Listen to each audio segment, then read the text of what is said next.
Disney's Prom is directed by Joe Nussbaum, and believe it or not, I've seen another movie he did. I went back to see what this guy is known for, if he's known for anything at all, and I saw his debut, Sleepover, as you may recall. You saw Sleepover, huh? I did. I saw American Pie Naked Miles, so. I saw that one too. And basically this is Disney product. Kind of movie. This is nobody really directed this thing. I think somebody was there to kind of point a camera, and I'll go to my complaints about that in a little bit. But the story is basically whatever story there is in this movie. A big group of high schooler kids, and they're all sort of looking for their dates to go to the prom.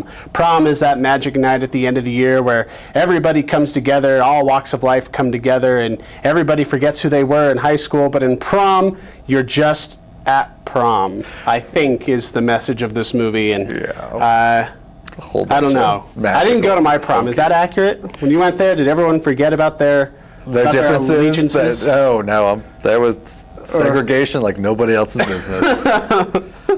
At the center of this very large ensemble kid cast, most of being first-time actors, we have a girl named Nova, who is the prom decorating committee president as well as the class president. She's an overachiever. She has a bright future. She's going off to college, blah, blah, blah.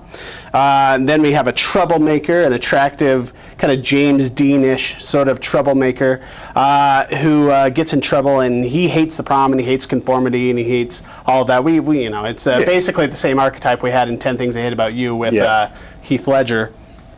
And he gets put on the prom committee as punishment for some prank he pulls or fight he gets in or something to that effect. I think it's just because. Just because. It's just because the principal doesn't like him. He's a troublemaker. You got to get him out of the way. Yeah, the principal. And as you may expect, Nova and Jesse kind of grow fond of each other, even though they're from different walks of life and have different views on the prom. There's a few other sort of peripheral stories that are going on about a nerdy kid who falls in love with this girl that's his lab partner, but she's involved with the lacrosse team, varsity, probably going to be the prom king, who's kind of cheating on his girlfriend, and it's a big web of who gives a crap. I will say that it's basically a serviceable, cliche-ridden teen movie plot.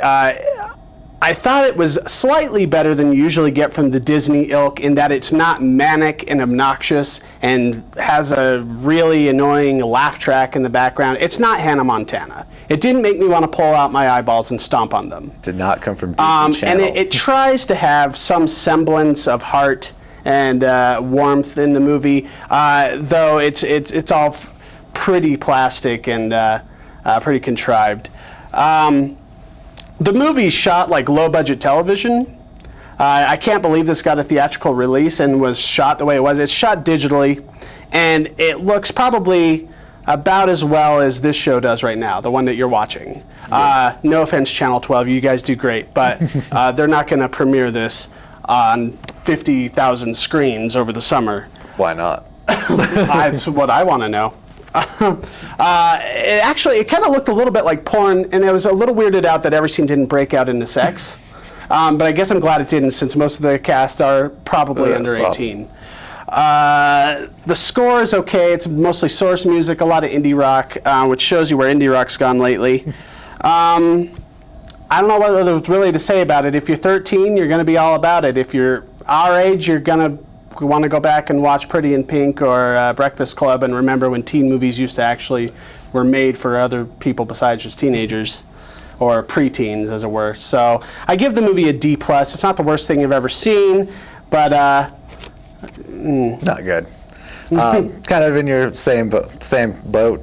Gave it a C-. Yeah. I was struggling between the D+ and C-. Yeah. I mean, I watched the whole thing. It was slightly entertaining. If I was forced to watch it 4 or 5 times with, my 13-year-old niece, get really annoyed. I'd probably end it. But I have to admit, I bet in like 20 years, I mean, you realize these kids are going to grow up who watch this, and in 20 years, they're going to be us remembering Pretty in Pink. Like, Yeah. remember Prom? Remember how awesome that was with the indie soundtrack and those really great stereotypes that are just timeless problems of ours? So be like, oh. I mean, that's what we have to look forward to. I hope that film hasn't degraded that badly by then. 20 years from now, they're going to be like, Prom will be nostalgic. it's going to be cool to like Prom out of nostalgia. So that's why I gave it a C-, just so I can say that I liked it better than a T when I'm 60 and going, Yeah. I remember that movie.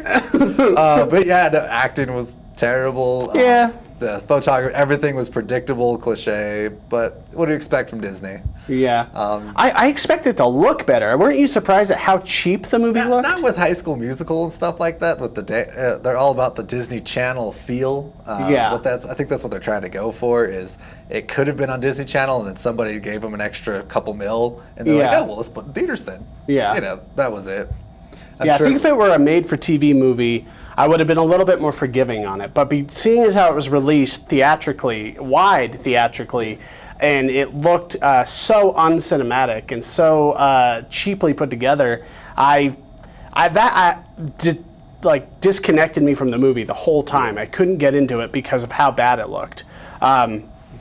But I mean, as far as teen movies go, Yeah. you know, not the worst, it's not the best. Probably better than